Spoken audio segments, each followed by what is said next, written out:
वीर और अनुराग वहां से निकलकर रिसेप्शन पर एडमिशन लेटर लेकर चले गए। कुछ फॉर्मेलिटीज पूरा करने के बाद उन दोनों को उनकी क्लासेस के बारे में बता दिया गया कि उनकी क्लासेस कहां पर लगने वाली थी। इसीलिए वह बिना समय गवाए अपनी क्लास के लिए निकल गए। वीर अभी अनुराग के साथ क्लास की तरफ जा ही रहा था, तब उसने देखा कि कॉलेज की बिल्डिंग सच में बाहर के मुकाबले अंदर से और भी ज्यादा सुंदर थी। वीर तो उस बड़े से कैंपस को बस देखता ही रह गया था। जब से वह बिल्डिंग के अंदर एंटर हुआ था, उसकी नजरें बस आसपास ही दौड़े जा रही थी। वहीं इधर वीर भी दिखने में काफी हैंडसम था। वह 18 साल का एक नौजवान ही था और उसके चेहरे पर एक अलग सी चमक थी जो किसी को भी उसके चेहरे पर से अपनी नजरें हटाने नहीं देती थी। वीर को अगर कोई एक बार देख लेता था तो उसे बार बार देखने की हसरत रखता था। वीर जैसे ही कैंपस के अंदर एंटर हुआ, वैसे ही कई लड़कियां उसे देखती ही रह गईं। वीर का शो ऑफ ना करने वाला एटीट्यूड और वीर की सादगी को देखकर कई लड़कियां सोच रही थी कि काश वह इस समय उसके साथ होती। वहीं इधर वीर भी अपने आसपास सभी को उसी को देखता हुआ देखकर थोड़ा अनकंफर्टेबल होने लगा। इसीलिए वह थोड़ा जल्दी जल्दी अपनी क्लास की तरफ कदम बढ़ाने लगा। लेकिन तभी कैंपस के अंदर कोई ऐसा इंसान आया जिसने वीर की सारी लाइमलाइट ही छीन ली थी। सभी लड़के उसे देखते ही रह गए और लड़कियां उसे देख देख कर चल रही थी। वीर भी अचानक से अपने ऊपर से हटती हुई सभी की आंखों को देखकर थोड़ा हैरान रह गया। इसीलिए वह भी कैंपस के गेट की ओर ही देखने लगा। उसने देखा कि वहां पर एक लड़की थी जिसने सफेद रंग की फुल स्लीव वाली घुटनों से नीचे तक लंबी कुर्ती पहनी हुई थी। वीर को यह देखकर थोड़ा अजीब लगा, क्योंकि इस उम्र में कॉलेज में कोई भी इस तरह के कपड़े पहनकर नहीं आता था। अभी भी जब से वह कॉलेज के अंदर आया था, तब से उसने इस तरह के कपड़े पहने हुए किसी भी लड़की को नहीं देखा था। आजकल के मॉडर्न जमाने में इस तरह की सादगी का मिल पाना बहुत मुश्किल था। वैसे भी कॉलेज में कोई इस तरह से संस्कारी बनकर तो नहीं आता था। भीड़ के बीच वीर उस लड़की के चेहरे को ठीक से देख नहीं पाया था। उस लड़की का चेहरा देखने के लिए वीर ने कुछ कदम आगे बढ़ाए, लेकिन अभी वह उस लड़की को देखने की कोशिश कर ही रहा था कि तभी अचानक से क्लास की बेल लगने की आवाज आई। उस बेल की आवाज को सुनकर वीर का ध्यान अचानक से उस लड़की पर से कुछ पलों के लिए हटा और वह तुरंत अनुराग से बोला, चल लेट हो रहे हैं, जल्दी कर। पहले दिन लेट नहीं हो सकते, वरना प्रोफेसर क्या सोचेंगे। अनुराग ने भी वीर की बात सुनकर अपनी गर्दन हाँ में हिलाई और वह वीर के साथ जाने लगा। वीर बेशक जा तो अपनी क्लास के लिए ही रहा था, लेकिन उसने फिर एक बार पलटकर उस लड़की की तरफ देखा, परंतु इसे किस्मत कहो या डेस्टिनी, वह इस बार भी उस लड़की का चेहरा नहीं देख पाया। लेकिन फिर वीर ने सोचा कि वह उस लड़की पर बाद में ध्यान देगा, अभी उसे जाना चाहिए। इतना सोचकर वीर तुरंत ही अपनी क्लास में पहुंचा और लास्ट बेंच पर जाकर बैठ गया। यह पहली बार ही होगा जब कोई प्रोफेसर अपनी ही क्लास में 15 मिनट लेट हो। इसीलिए वीर और अनुराग दोनों लास्ट बेंच पर बैठे हुए मस्ती किए जा रहे थे।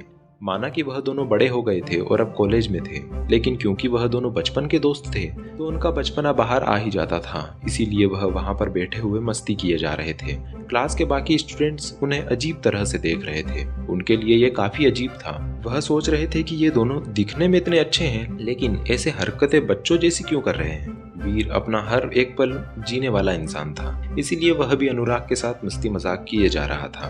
अभी दोनों किसी बात को लेकर थोड़ा सा झगड़ ही रहे थे कि तभी वीर की नजर फर्स्ट रो में पड़ी। उसने देखा कि वही सफेद रंग की कुर्ती वाली लड़की जिसे वीर ने कैंपस के गेट पर देखा था, वह उसी की क्लास की फर्स्ट रो में बैठी हुई थी। उस लड़की के बाल कमर के नीचे तक आ रहे थे। वह दिखने में काफी सुंदर थी, लेकिन वीर अभी भी उसका चेहरा नहीं देख पाया था। वहीं वीर को समझ नहीं आ रहा था कि आज उसे हो क्या गया था। वैसे तो वह किसी भी लड़की की तरफ इस तरह से अट्रैक्ट नहीं होता था, लेकिन पता नहीं क्यों आज वही लड़की बार बार उसके अट्रैक्शन का कारण क्यों बन रही थी। वीर अभी उसका चेहरा देखने की कोशिश कर ही रहा था कि तभी क्लास में प्रोफेसर आ गए और फिर वीर फिर से अपना मन मारकर ही रह गया। तब वीर ने सोचा कि वह बाद में उस लड़की पर ध्यान दे सकता है, अभी पढ़ाई पर कंसंट्रेट करे तो ज्यादा अच्छा होगा। वीर इतना सोचकर पढ़ाई करने में लग गया। कॉलेज खत्म होने पर वीर और अनुराग बाकी बच्चों की तरह ही बातें करते हुए बाहर जा रहे थे। जब वह कॉलेज के बाहर आए, तब वीर ने देखा कि वही लड़की अभी कार के अंदर बैठ रही थी। वीर को समझ नहीं आया कि फिर से वही लड़की उसके सामने कैसे आ सकती है, लेकिन तभी उसे ध्यान आया कि अगर वह दोनों एक ही कॉलेज में होंगे तो सामने तो आएंगे ही। वीर को अपनी मूर्खता पर थोड़ी सी हंसी आई, लेकिन फिर वह इन सब बातों को ध्यान से हटाकर अपनी कार की तरफ आगे बढ़ गया। वीर अपनी कार की ओर जा ही रहा था कि तभी उसकी नजर फिर से सामने कुछ दूरी पर खड़ी उसी कार पर पड़ी। उसने देखा कि जिस कार में वह लड़की बैठी थी उसका शीशा ऊपर हो रहा था, जिस कारण वीर उस लड़की का चेहरा तो नहीं देख सका, लेकिन वह देख पाया था तो बस उसकी दो बड़ी बड़ी प्यारी सी नीली आंखें। वीर इस दुनिया में कुछ भी भूल सकता था, लेकिन इन नीली आंखों को नहीं। वीर उसे देखते ही समझ गया था कि यह वही आंखें थी जिसने 1 साल पहले उसकी जान बचाई थी।